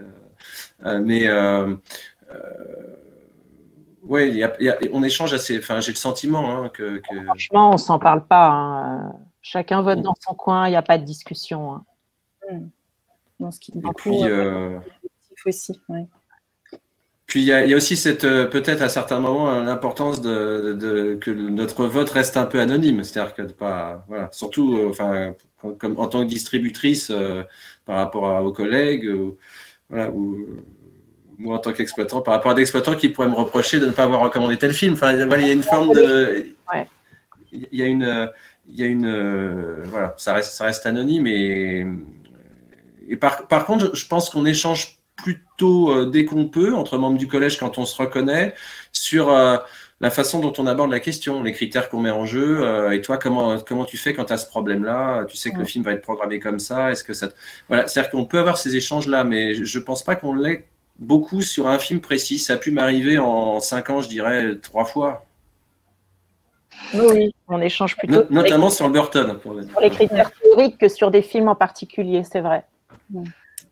Donc, Jonathan… Juste peut-être pour préciser sur la procédure, c'est que véritablement, nous, on sort, parce qu'évidemment, on a des comptes à rendre au CNC et c'est tout à fait normal.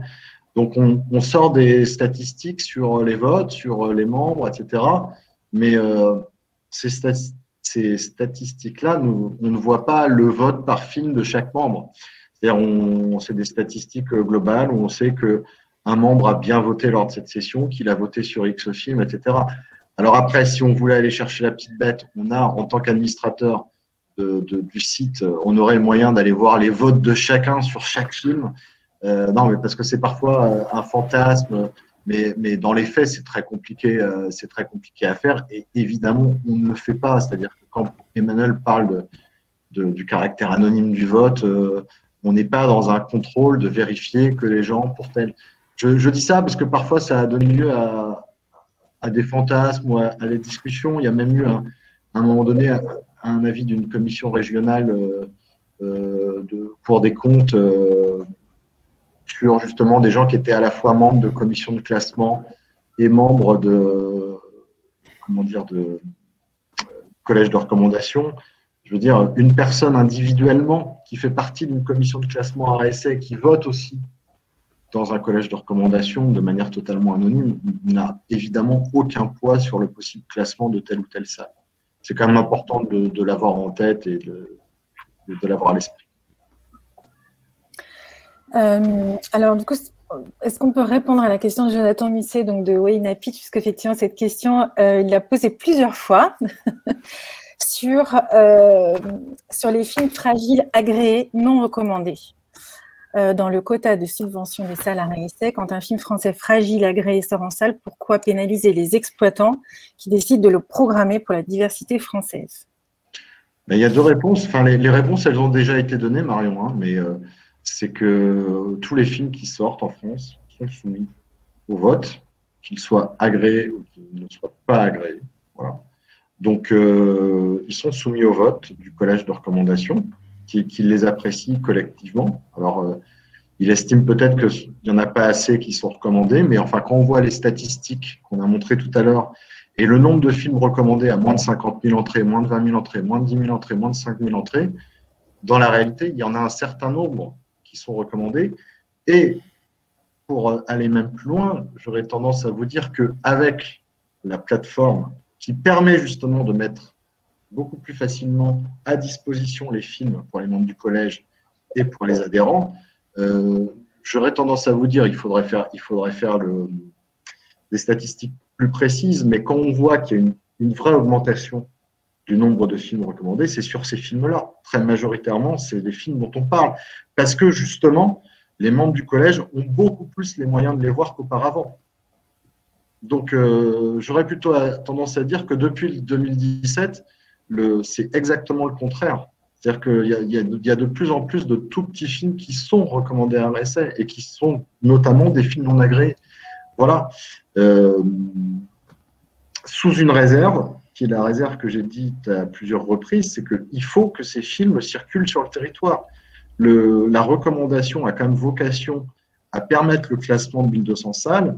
Recommander un film, par exemple, ça c'est un point qu'on n'a pas traité, mais par exemple, il peut arriver que certains exploitants se donnent aussi une casquette de distributeur pour distribuer leurs propres films dans un seul établissement. Bon, mais ce n'est pas le rôle de la recommandation.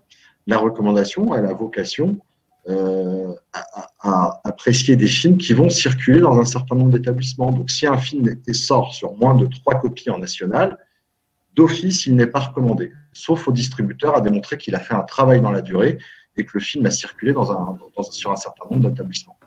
Voilà. Oui, ce qui est important quand même, c'est qu'il y a un vrai engagement, il y a un vrai du distributeur, qu'il y ait des moyens qui soient mis en œuvre, parce que un film qui sort, comme ça peut arriver parfois, sans attaché de presse, sans relais professionnel, critique et autres, voilà, c'est pas la vocation de la recommandation RSS, c'est pas de se substituer à d'autres canaux pour faire connaître un film. Enfin, je veux dire, alors c'est pas ce que veut dire évidemment Jonathan, mais et après inversement, c'est ce que j'ai dit un peu tout à l'heure. On peut pas recommander automatiquement des films parce qu'ils ont un mode de production qui est plus fragile. Enfin, parce que sinon, c'est l'autre bout de la chaîne, c'est exactement le problème inverse. On ne peut pas non plus ne pas recommander un film dès lors qu'il a des gros moyens. Enfin, ça ne peut pas être un critère, ça, je pense, la fragilité des modes de production Voilà, il faut qu'il y ait un travail minimum qui soit fait pour que le film puisse exister en salle, et les membres du collège, avec leur subjectivité, apprécient sa qualité. Et au final, il y a quand même beaucoup de films qui sont recommandés et qui relèvent de ce dont il est question dans la discussion. Et alors, effectivement, dans la même idée, comment est-ce que la recommandation peut modifier ou influencer le plan de sortie du film, ou faciliter ou pas l'accès aussi aux plus petites salles? On a parlé du rôle incitatif auprès des salles que pouvait avoir la recommandation. Après, est-ce que ça facilite l'accès aux plus petites salles? Je pense que ça, c'est surtout sur les films à réessai très porteurs.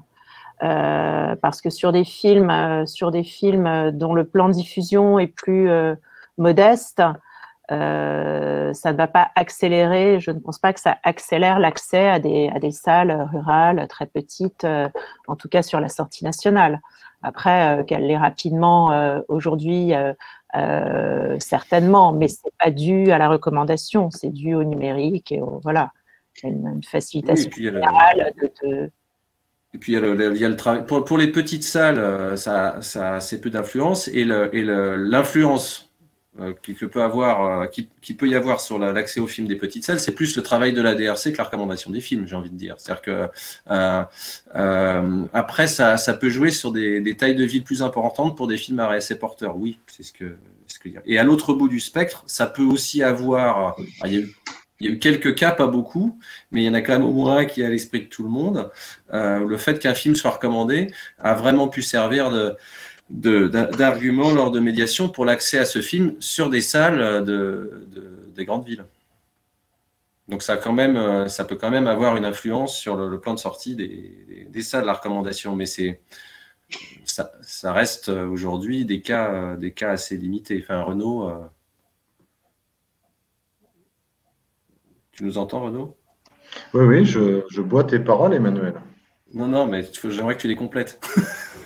Mais non, mais je n'ai pas tellement à les compléter. Je pense que tout ce que tu as dit est assez exact. Voilà. Donc, de toute façon, la recommandation est faite pour avoir un effet incitatif. Et clairement, elle a cet effet incitatif. Et d'ailleurs, on voit bien pour certains distributeurs, et on voit la réaction de Jonathan, c'est que la recommandation est un enjeu pour un certain nombre de films.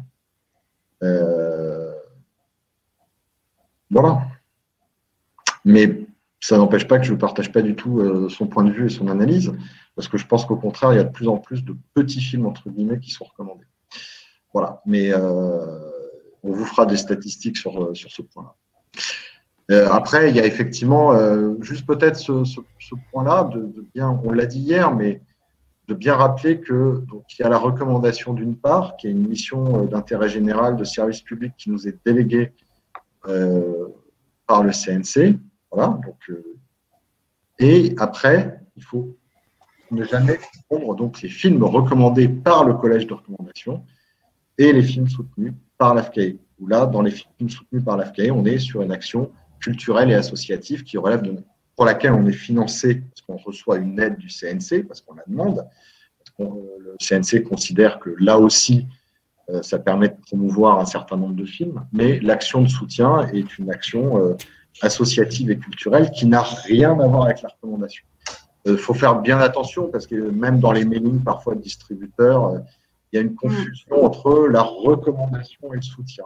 Les films sont recommandés avec un objectif bien précis qui est le classement des salles à essai, et il y a entre 400 à 450 films qui sont recommandés par an. Et après, l'AFCAE de son propre chef décide depuis les années 90 de mener une action de soutien sur des films inédits, sur des films jeunes publics et sur des films patrimoine, avec le travail de groupes d'exploitants bénévoles, une vingtaine qui représentent toutes les régions et tous les types de salles, qui se retrouvent tous les mois pour voir des films et au final pour soutenir entre 60 à 70 films par an. Voilà. Et je le dis aussi parce que, évidemment, le soutien donne lieu à une action de promotion, à des outils de communication, à des outils au service des salles et au service du film. Et évidemment, le soutien a un vrai effet pour les distributeurs sur la programmation du film. C'est souvent entre plus 20 à plus 20, enfin, selon ce que nous disent les distributeurs, c'est plus 20 à plus 25% de programmation, hein, pas forcément d'entrée, mais de programmation, et notamment sur la profondeur du territoire. Alors, les deux sont totalement, comme l'a dit Renaud, n'ont rien à voir, et c'est heureux, et ça montre qu'il y a quand même une cohérence. Je crois qu'au moment où on se parle, tous les films qui ont été soutenus par l'AFCAE ont été recommandés. Donc, il y a quand même une cohérence dans le travail qui est fait sur des films RSM, et ces deux processus qui n'ont absolument rien à voir. C'est d'autant plus vrai quand même aujourd'hui que maintenant les films soutenus sont automatiquement recommandés. Donc, depuis... Oui, mais ça fait pas longtemps. Voilà. Oui, ça fait pas très longtemps. Mais aujourd'hui, on est sûr qu'il y a 100% des films soutenus qui sont recommandés. On peut plus se tromper. Mais comme on s'était jamais trompé avant, il n'y avait pas de raison que ça. On ne peut pas mettre un veto comme pour les festivals. On a une question aussi sur les documentaires comme exposition au cinéma. Les expositions au cinéma, notamment Une nuit au Louvre de Pathé Live. Est-ce que ça pourrait faire l'objet d'une recommandation?